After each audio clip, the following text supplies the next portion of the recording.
Y es un gusto para nosotros presentarles a Eduardo Nieves.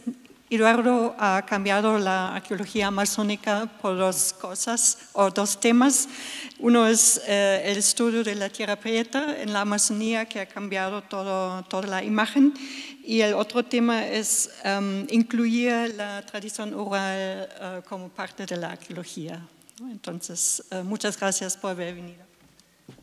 Bueno, muchas gracias por la invitación también. Yo voy a hablar en portuñol, que es una lengua que no está tradicionalizada, es una lengua indisciplinada, pero parte del proceso también de descolonización que el portuñol tenga alguna importancia académica.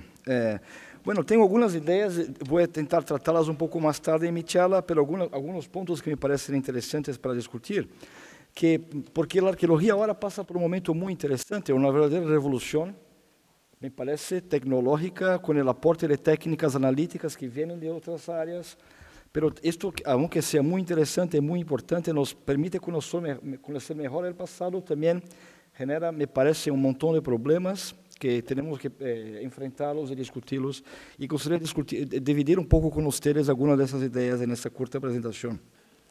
La primera cosa es que arqueólogos nosotros no estudiamos el pasado, ¿no?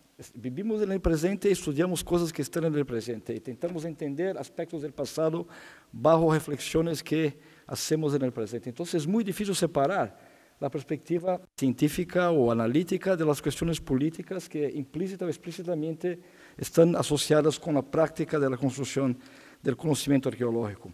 La otra cosa es que para mí cada vez más, es un poco obvio eso, pero es imposible separar la arqueología de su pasado colonialista.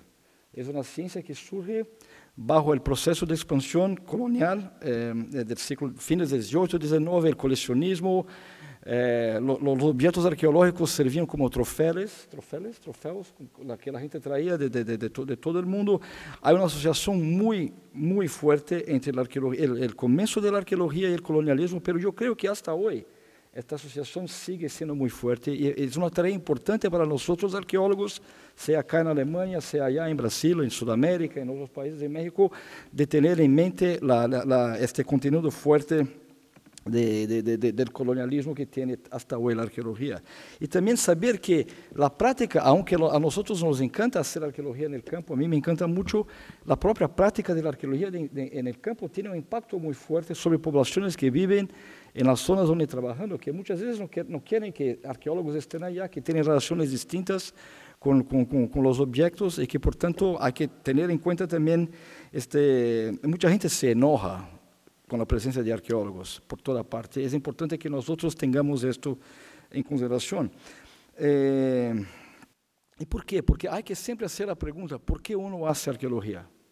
Arqueología cuesta un montón de plata, montar las equipes, meter los financiamientos, irse al campo, es algo que cuesta mucho dinero, y esa pregunta hay que hacerse siempre muy fuerte y muy importante. ¿Por qué uno hace arqueología? ¿Cuál es el significado de la práctica de la arqueología?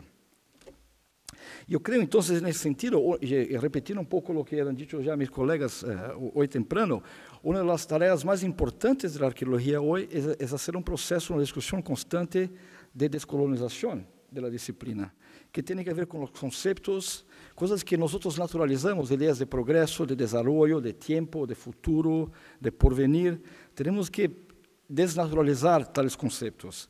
Las prácticas de construcción del conocimiento, los significados y los objetivos, los retos de la arqueología. Bueno, por otro lado, la arqueología nunca ha sido tan interesante, me parece, como una ciencia. Creo que muestra una vitalidad muy interesante. Y mucho de ese interés viene del aporte de métodos científicos que vienen, por ejemplo, de la ciencia del ADN, de los microvestigios de plantas, amostras de suelo. Esa es una verdadera revolución. Y acá se ve mucho en Alemania, por ejemplo, hay 2 institutos Max Planck que están haciendo pesquisa de alto nivel de calidad. En Viena hay un centro de arqueología Science of the Human Past, ciencia del pasado humano. Eso es maravilloso. Pero, por otro lado, estas tecnologías que son una vez más maravillosas, generan un montón de problemas. Por ejemplo, ¿cuántos laboratorios de ADN hay hoy, arqueológico, hoy en el mundo? Quizás 5. ¿Y dónde están ellos? Están acá en Europa y en Estados Unidos.